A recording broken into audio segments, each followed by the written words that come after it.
ఏం పేరు మీ పేరు? మా పేరు రమేష్. ఏ ఊరేది? ఇది అగనూరు. ఓకే ఓకే, తాండూరు నియోజకవర్గమే కదా? తాండూరు నియోజకవర్గం. ఓకే ఓకే, ఇప్పుడు మీ ఎమ్మెల్యే మనోహర్ రెడ్డి కదా? మనోహర్ రెడ్డి. ఓకే ఓకే, ఇప్పుడు పైలట్ రోహిత్ రెడ్డి కూడా మనోహర్ రెడ్డికి అవకాశం ఇచ్చారు కదా. ఇప్పుడు కాంగ్రెస్ పార్టీ అధికారులకు వచ్చి 100 రోజులు అయింది, మీ ఎమ్మెల్యే కూడా ఎమ్మెల్యే అయ్యి 100 రోజులు అయింది. ఏమైనా మార్పులు ఏమైనా కనిపిస్తా ఉన్నాయన్నా? ఏ మార్పు లేదు. అంతేనా? నేను అసెంబ్లీ ఎలక్షన్ టైంలో వచ్చిన కాడ మనం డబ్బకాడ మాట్లాడినాము. అప్పుడు రోడ్ ఎట్లుందో ఇప్పుడు కూడా రోడ్ అట్నే ఉంది. ఎందుకు మీరు అడగట్లేదా, ఆయన చేయట్లేదా? అడిగితే 2 సార్లు 3 సార్లు ఇలా పడితే ఎవడు వచ్చకం చేసుకోలేదు, అంతే ఉన్నది. ఏడ ఉండవు కూడా అని. ఇప్పుడు వీళ్ళు ఏమంటారంటే 10 సంవత్సరాలు వాడు ఆగమాగం చేసింది కదా కేసీఆర్, కొంత టైం పడుతుంది కాంగ్రెస్ పార్టీ చెప్తా ఉంది కదా. టైం పడతా అంటాడు ఆయన. సరే, ఇప్పుడు ఎంపీ ఎలక్షన్స్ రాబోతా ఉన్నాయి కదన్న. కొండా విశ్వేశ్వరరెడ్డి బీజేపీ నుంచి, కాంగ్రెస్ పార్టీ నుంచి రంజిత్ రెడ్డి, టీఆర్ఎస్ పార్టీ నుంచి కాసాని జ్ఞానేశ్వర్. ఎట్లా ఉండబోతున్నాయి రాబోయే ఎంపీ ఎలక్షన్స్? రాబోయే ఎంపీ అంటే బీజేపీకి ఎక్కువ ఉంటుంది ప్రాధాన్యత. ఎందుకన్నా బీజేపీ అని ఎందుకు అనుకుంటారు? అనుకుంటున్నామంటే ఒకసారి చేయలేదని. 2 సార్లు ఆల్రెడీ బీజేపీకి అవకాశం ఇచ్చినాం కదా. ఈసారి ఒకసారి 3 సార్లు అడిగినాం. 2 సార్లు 2 సార్లు ఇచ్చినాం. 2 సార్లు 3వసారి కూడా మళ్ళీ నరేంద్ర మోడీ ఉండాలనుకుంటారా?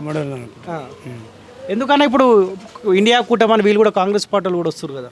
కూటమి అనేది నా ఒక సమస్యని కాదు, మా ఊరి సమస్య కూడా కొంతమంది అంటున్నారు బీజేపీ అని అంటుంటారు. లాస్ట్ టైం వచ్చినప్పుడు అందరూ ఇక్కడ కరడు కట్టిన కాంగ్రెస్ ఫాదులు ఉంటారు, ఎవరిని అడినా కానీ కాంగ్రెస్కే ఓటేస్తాం అని చెప్తారు. నువ్వు చెప్పే, నువ్వు అప్పుడు మాట్లాడినాను నీతోటి. ఇది ఏ వ్యవసాయం చేస్తావా? ఎన్ని ఎకరాలు ఉంది? ఉండాలి, ఒక 6-7 ఎకరాల వరకు. అవునా? రైతు బంధు వచ్చిందా? రైతు బంధు ఏడవుతుంది. 4 ఎకరాలు ఉండోళ్ళకే ఇంతవరకు రాలేదు. నాకు 6 ఎకరాలు ఉన్నది కదా, ఏడికెళ్ళి వచ్చింది అంతే. ఇప్పుడు ఎన్ని ఎకరాలకు వచ్చింది రైతు బంధుకు? నాకు ఇంతమో కేసీఆర్ పీరియడ్లోనే వచ్చింది. ఈ కాంగ్రెస్ ప్రభుత్వం వచ్చినాక రానేలేదు. అంతేనా?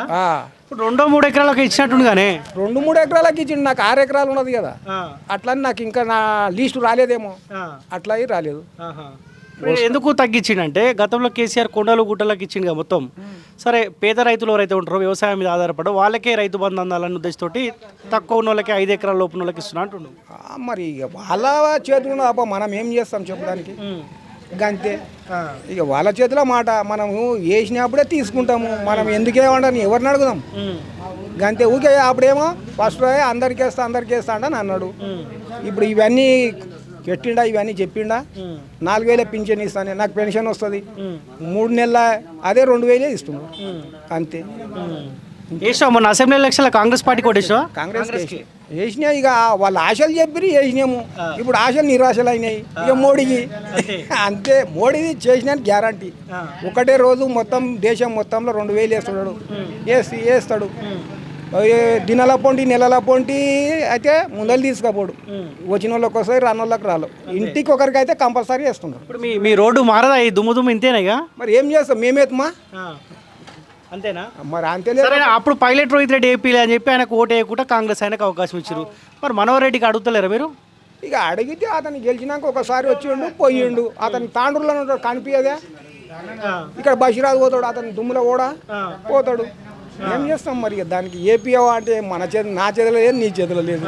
అదే వాళ్ళ రాజకీయం అది, మనం ఏం చేయాలి? ఇప్పుడు ఎంపీ ఎలక్షన్లో ఎవరికి అనుకుంటున్నాం ఓటు? ఎవరికి? నేనైతే మోడీకి వేస్తాను. మోడీకి? ఎవడన్నా కుక్కని కూడా లేడు, మోడీకి. అంతే అంతే. ఎందుకు మోడీ అంటే అంత పిచ్చియా? కాదు, వాళ్ళు అన్న మాట గ్యారంటీ. ఈ పొద మాట రేపు ఒక మాట అడరు కదా, అట్లా. తెలుసా ఇప్పుడు ఎవరో నిలబడుతున్నారు? కొండా విశ్వేశ్వరరెడ్డి బీజేపీ ఆయన, తెలుసా ఆయన గురించి? జ్ఞానేశ్వర్ తెలుసు, అతను ముత్తురాజు నుంచి ముత్తురాజు సంఘం నుంచి జ్ఞానేశ్వర్ నిలబడుతున్నాడు. మన రంజిత్ రెడ్డి టీఆర్ఎస్ నుండి దీంట్లో జంప్ అయి టికెట్ తీసుకున్నాడు. దాంట్లో నిలాడమంటే వల్లానే. ఇప్పుడు దీంట్లో టికెట్ తీసుకొని నిలాడుతున్నాడు. ఇక ఏం చేస్తాం మరి? ఇస్తారా రంజిత్ రెడ్డి కోరనా? ఏమో ఇక నేనెట్లా చెప్పు. నేనైతే బీజేపీకి వేస్తాను, అంతే.